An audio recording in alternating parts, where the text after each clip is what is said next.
à Bambey, au cœur du Baol,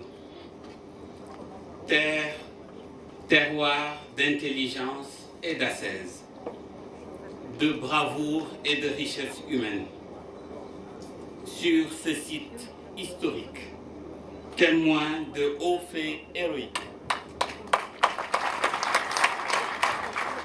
que le gouvernement du Sénégal a décidé, il y a 10 ans déjà, de faire semer, comme j'ai l'habitude de le dire, une graine de lumière pour que la jeunesse africaine y pousse, comme dirait le président Senghor, comme les grands palmiers verts.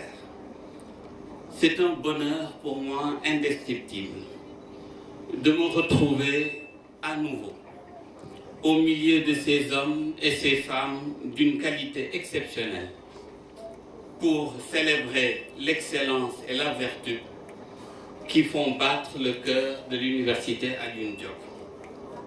Laissez-moi alors vous redire toute ma fierté et mon admiration pour cette talentueuse équipe de pionniers, héros anonymes, humbles et généreux, animés de fortes convictions et déterminés à servir, et dont la présence ce jour rehausse l'éclat de la cérémonie.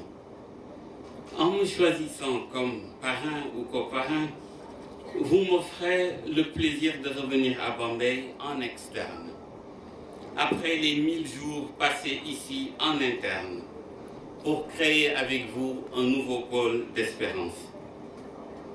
1000 frissons me traversent le corps et l'esprit à la seule évocation de Bambey. Toutefois, mes pensées tendres vont particulièrement aux populations et aux élus de Ndangangma, Ngogom, Lambaye, Ngundian, qui ont offert leur terre sans contrepartie équitable, en espérant contribuer à l'effort de développement national. Je pense à ma mère d'adoption ici, qui vendait les cacahuètes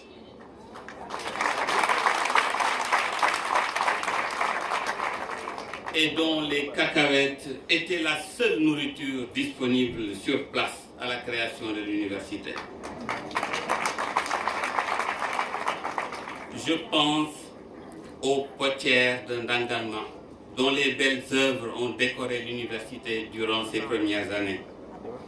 Je pense à l'équipe des vaillants jardiniers, Sorna et son équipe, qui, sous le soleil généreux de Bambey, ont rendu vivable cet espace de défi en imprégnant cette terre de leur sueur sacrée. L'université a un devoir de mémoire à leur endroit. Et c'est avec eux, monsieur le recteur, chers collègues, que je voudrais partager avec joie l'honneur que vous me faites de parrainer cette promotion.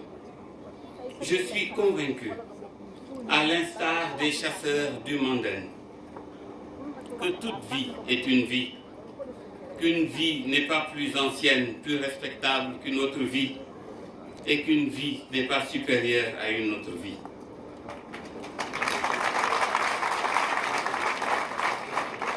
Monsieur le ministre, honorables invités, chers étudiantes et étudiants, créer une université, c'est offrir un produit, le diplôme, et former un étudiant dont le profil incarnera le produit. Permettez-moi alors, en cette occasion solennelle, de partager avec les lauréats et les lauréates et leurs cadets, ainsi qu'à leurs enseignants, quelques sagesses tirées du répertoire universel. La qualité du produit et la valeur de celui qui l'incarne dépendent de la qualité et de la valeur du lien tissé entre l'enseignant et l'apprenant. Le philosophe de la prospective Gaston Berger nous rappelait déjà, je le cite, que comme l'amitié, l'enseignement exige un difficile sacrifice. Ne pas chercher à former notre disciple à notre image, ne pas lui imposer nos goûts ou notre système, lui donner les moyens pour être lui-même, d'être, s'il le faut, tout à fait différent de nous. Il est peu d'hommes assez détachés pour réaliser cela sans souffrir.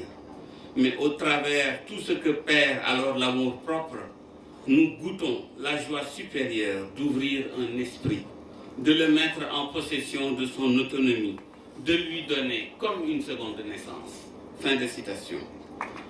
Le passage à l'université est un moment de bonheur, s'il est bien compris.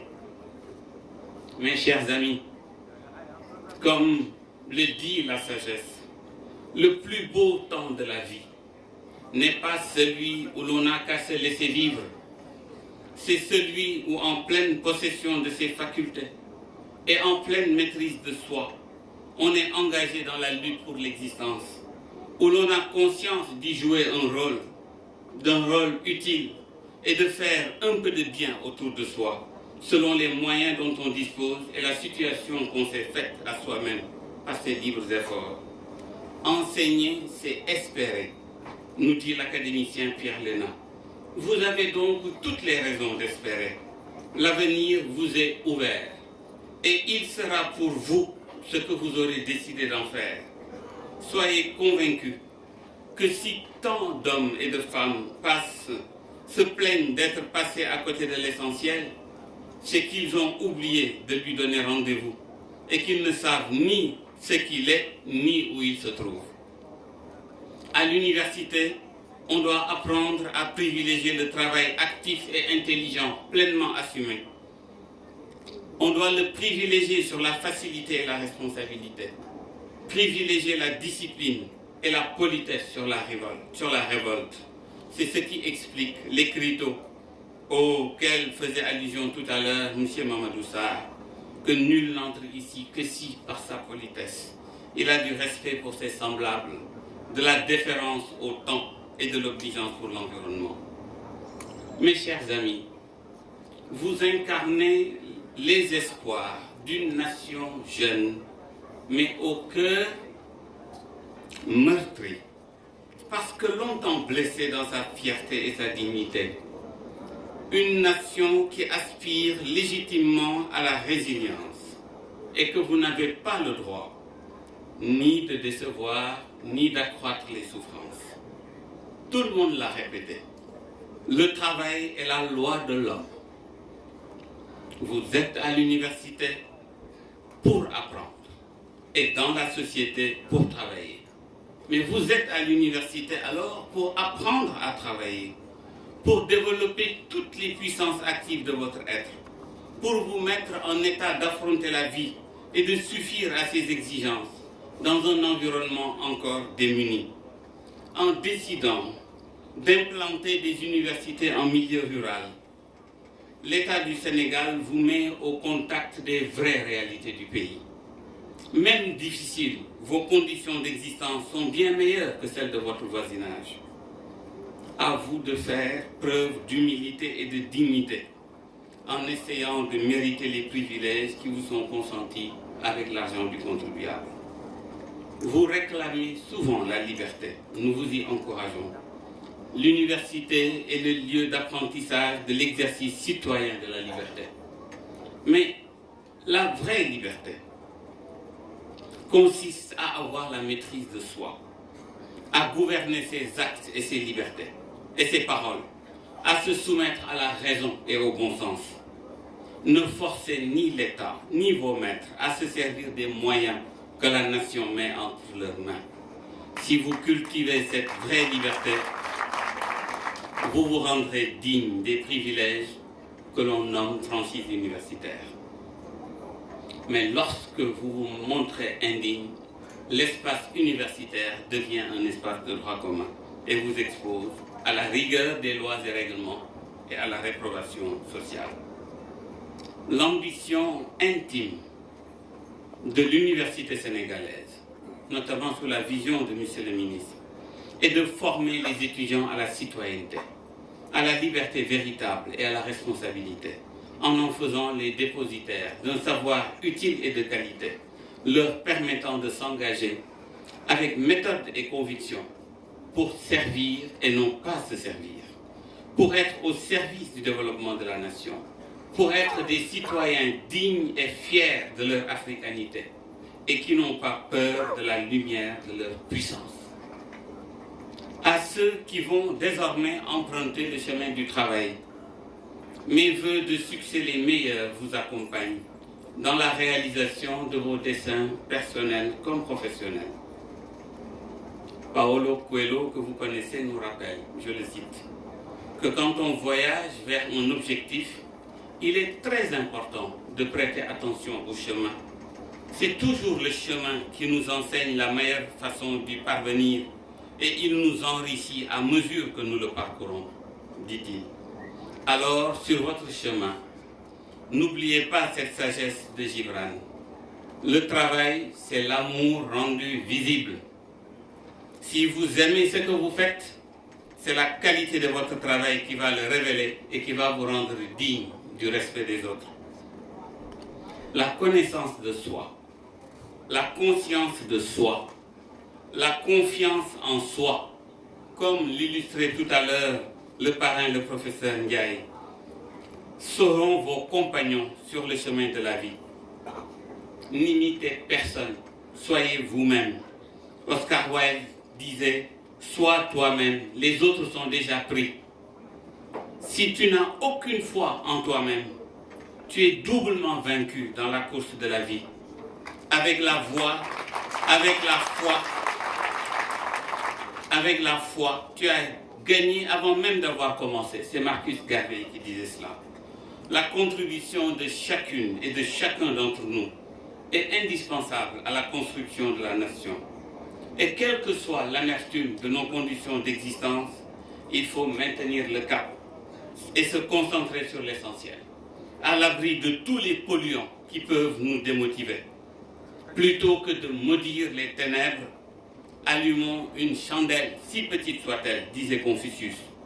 Ces multiples chandelles sont les clés qui ouvrent les trésors cachés de la vie. Ce sont elles qui vont vous inspirer la création de ce que Joseph Kizerbo appelait de ses voeux, la création d'une version africaine positive de la civilisation contemporaine et d'une nouvelle version de l'africanité.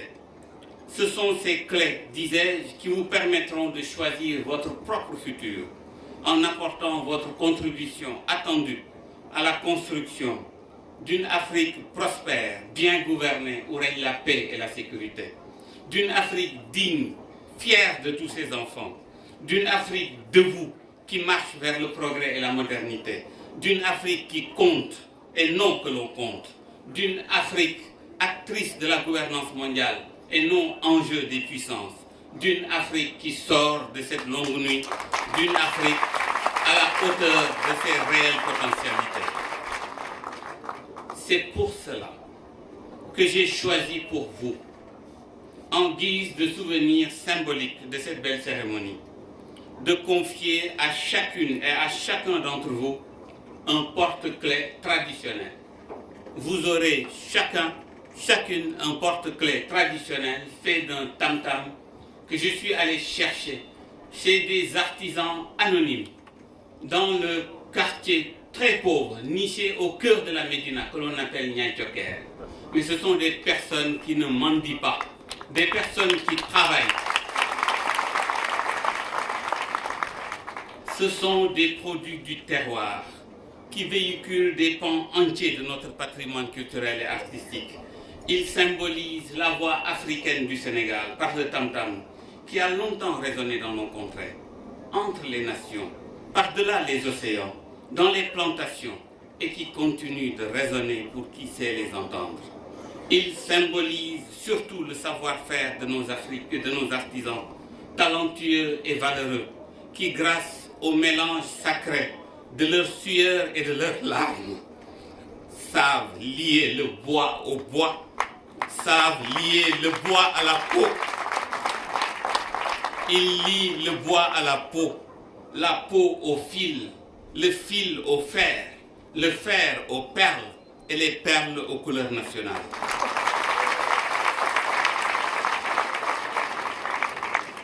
Vous pourrez y accrocher toutes les clés que vous aurez vous-même choisies pour ouvrir les voies qui mènent vers les différents chemins de la vie. Le plus important, et je vous le redis mes chers amis, vous serez les seuls à choisir les clés qui ouvrent les différentes portes de votre vie. Les paroles de nos chers parents peuvent sembler être une voie vers notre destin. Les actes d'un tiers admiré peuvent nous inspirer. Mais sachez qu'il n'y a aucune influence plus grande que celle de notre propre volonté. Vous serez seul responsable de vos choix de vie. À vous alors de choisir les bonnes clés. Dans la quête des clés, soyez parmi ceux et celles qui accordent au quotidien une place centrale à l'éthique, qui aujourd'hui est devenue à la fois une compétence professionnelle, mais aussi une énergie vitale. C'est l'éthique qui doit irriguer l'ensemble de vos actions et fortifier vos convictions. Vous avez besoin de l'éthique pour vivre et pour aimer, pour forger votre leadership et créer une vision, pour bâtir une organisation, gouverner ou gérer, pour travailler avec intelligence ou assumer toute responsabilité. Voyez-vous, votre parcours vient de s'achever. Comme nous, tout le monde quittera l'université un jour pour répondre à l'appel du travail.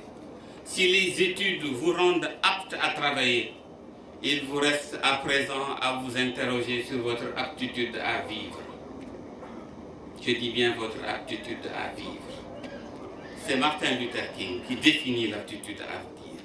Et avec lui, je vous le redis, si vous n'avez jamais rencontré rien qui vous soit si cher, si vous n'avez jamais rencontré rien qui vous soit si cher, si précieux, que vous soyez prêt à mourir pour ça, alors vous n'êtes pas apte à vivre.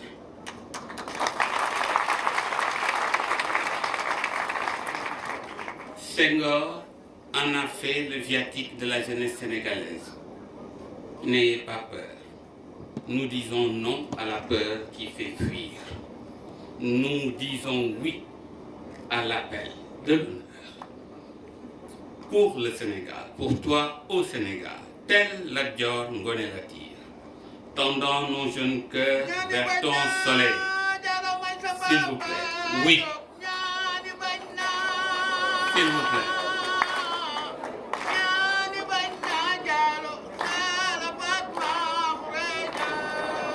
Merci beaucoup.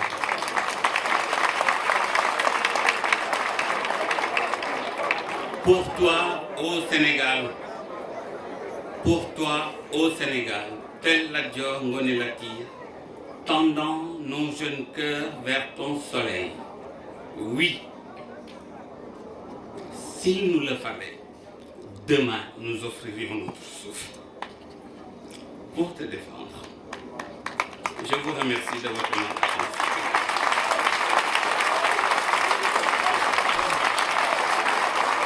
Des applaudissements, mesdames, messieurs, pour le professeur Abdoulaye Cissé.